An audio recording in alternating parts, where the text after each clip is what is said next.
Fala, eu sou o Bruno Soares do Responde Aí e hoje nós vamos falar aqui uma introdução à lei de Ampère, ok?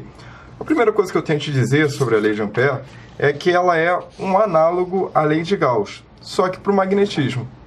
Isso porque se nós aplicarmos a lei de Gauss para campo magnético, nós sempre vamos ter um resultado igual a zero. Então isso não nos diz muita coisa, né? Nós não conseguimos, então, calcular o campo magnético através da lei de Gauss. Então, nós precisamos de uma nova lei. A lei de Ampère ela é dada pela seguinte equação. Então, nós temos aqui a lei de Ampère. Ela é dada pela integral de linha, ok? Do campo magnético sobre uma curva fechada. Beleza? Por isso essa bolinha aqui na integral. Essa integral de linha sobre uma curva fechada vai ser igual a μ0 vezes a corrente que passa por dentro dessa curva fechada. Onde μ0 é uma constante nova que está aparecendo aqui, que é a permeabilidade no vácuo. Ela tem um valor constante e vale 4π vezes 10 elevado a menos 7 Tesla vezes metro por ampere. Pô, Bruno, eu tenho que gravar esse valor? Numa boa, seria bom se você gravasse.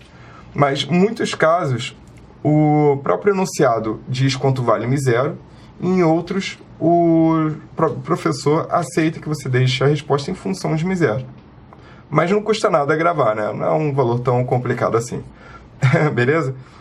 Sobre a lei de Ampère, então, nós temos 4 coisas importantes para ressaltar sobre ela. A primeira delas é que a integral é numa curva e não numa superfície. Então, e essa curva nós chamamos de amperiana. Então, essa curva está muito mais para um bambolê do que para uma casca de melancia. Ou um saco plástico, alguma coisa do tipo. Ok? Continuando, esse vetor dl que você está vendo na expressão da lei de Ampère, ele é sempre tangente à nossa curva C, beleza? E o sentido dele é determinado pela própria orientação da curva. Além disso, como nós acabamos de falar de orientação da curva, é importante frisar que essa curva ela tem que ser sempre orientada. Nós já vamos falar um pouco mais sobre essa questão da orientação da curva. E o último detalhe importante é que essa corrente interna ela é constante e passa por dentro da curva C. Beleza. Vamos agora falar sobre a circulação de corrente. Quando a gente estuda lei de Gauss, até eu vou colocar aqui a lei de Gauss para a gente matar um pouco a saudade, nós temos então que a integral dupla sobre uma superfície fechada, por isso essa bolinha, sim, isso é uma bolinha, do campo magnético, do campo elétrico, é igual à carga interna, né, essa superfície fechada é dividido por ε0. A questão aqui é que esse primeiro termo da equação nós chamamos de fluxo de campo elétrico, ou fluxo elétrico. Mas no caso da lei de Ampère, como nós não estamos trabalhando com uma integral dupla, como estamos trabalhando com uma integral de linha, nós vamos trabalhar o primeiro termo da nossa lei de Ampère é chamada de circulação de corrente. E é representada por essa letrinha esquisita aqui. Mas, na real, a gente quase nunca calcula essa integral aqui. Nós podemos utilizar a lei de Gauss para falar que a circulação de corrente, ao invés de ser dada pela integral de linha, pode ser dada por μ0 vezes a corrente interna. Ok. Vamos ver, então, como é que a gente calcula essa circulação de corrente. Temos a seguinte situação aqui. Eu tenho essa curva, ela está fechada, tá? Não se engane, ela está fechada. Aqui eu tenho uma corrente que está dentro da minha curva e uma corrente que está fora da curva. Então, vamos calcular então a circulação de corrente aqui. A circulação de corrente sobre essa curva C, ela vai ser igual a μ0 vezes I. Opa, apenas I? Sim, porque só temos essa corrente I dentro da nossa curva fechada. A questão aqui é que esse cara pode ser tanto mais I quanto, mais μ0i ou menos μ0i. O que determina, então, se nós vamos considerar essa corrente positiva ou negativa? Aqui, nós vamos utilizar a orientação da curva através do vetor área dessa curva. Lembra do vetor área? Então, vamos relembrar um pouco ele. Como é que nós determinamos esse vetor área? Nós vamos utilizar uma regra da mão direita aqui, onde todos os nossos dedos vão seguir a orientação da curva, ok? Então, como a curva está no sentido anti-horário, então eu tenho aqui meus dedos da mão direita na mesma orientação da curva. E meu polegar vai indicar o sentido do vetor área. Então, nesse caso, vai estar saindo do papel.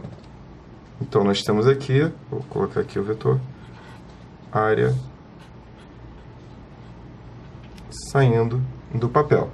Nesse caso, como o vetor área tem a mesma orientação da corrente, essa corrente vai ser positiva. Se o vetor área tivesse uma orientação oposta da corrente, nós consideraríamos essa corrente negativa. Assim, a circulação de corrente aqui vai ser positiva. Então, vai ser igual a μ0 vezes I, que é a corrente que passa por dentro da nossa curva fechada. Beleza? Ok. Um próximo detalhe aqui que é bem importante é a correção de Maxwell. Como assim correção de Maxwell? Isso quer dizer que a lei está incorreta? Então, é mais ou menos isso. Na verdade, Maxwell olhou para isso aqui e falou assim, pô, legal isso aqui, né? Aí o Ampère olhou e falou assim, pô, obrigado, né? Ficou até meio bobo. Aí o Maxwell virou e falou assim, pô, muito legal, pena que tá incompleta. Aí, pô, ficou um climão, né? Assim, aí o pessoal até falou assim, caraca, pô, nada a ver, né? Maxwell virar e falar uma coisa dessa. Só que, na verdade, tá bom, talvez não tenha sido exatamente dessa forma. Mas a questão é que Maxwell tinha razão e a lei está incompleta. Mas Maxwell é um cara legal, então ele não só falou que a lei estava incompleta, como ele propôs aqui uma correção para a lei. Então vamos mostrar aqui como é que a lei de Ampère ficou depois. Até aqui nós já fomos apresentados a todo mundo, beleza? Até aqui é a lei de Ampère que nós conhecemos. A diferença é que agora entra esse termo aqui. E nesse termo nós temos o μ0, que nós acabamos de conhecer, vezes ε0, que é uma constante que vem lá da eletricidade, que é a permissividade no vácuo, vezes a derivada no tempo de φe, onde φe é o fluxo elétrico através de uma superfície S. Isso lembra bastante a lei de Gauss, mas a diferença aqui é que essa superfície S não é fechada, ao contrário da lei de Gauss. Essa superfície S é aberta e ela tem como borda a nossa curva C. Então é aí que esses caras se ligam. Essa região, essa superfície e a nossa curva fechada. Beleza? Ok. Então nós podemos aqui, para ficar um pouco mais íntimo, nós podemos batizar esse segundo termo que aparece, esse ε0 vezes a derivada no tempo do fluxo elétrico, como corrente de deslocamento. E para ninguém ficar com ciúmes, nós vamos chamar a nossa corrente antiga de corrente de condução. Fazendo isso, nós podemos reescrever, então, a lei de Ampère da seguinte forma. A integral de linha do campo magnético sobre uma curva fechada vai ser igual a μ0 vezes a corrente de condução mais μ0 vezes a corrente de deslocamento. Lembrando que a corrente de condução ela vem do movimento das cargas, então é a corrente que nós vemos passar no fio, e a corrente de deslocamento ela vem da variação do fluxo elétrico por dentro da nossa amperiana. Bom, é basicamente isso que eu tinha para dizer para vocês sobre uma introdução à lei de Ampère. Eu consegui ajudar vocês com esse vídeo? Responde aí, a gente se fala no próximo vídeo.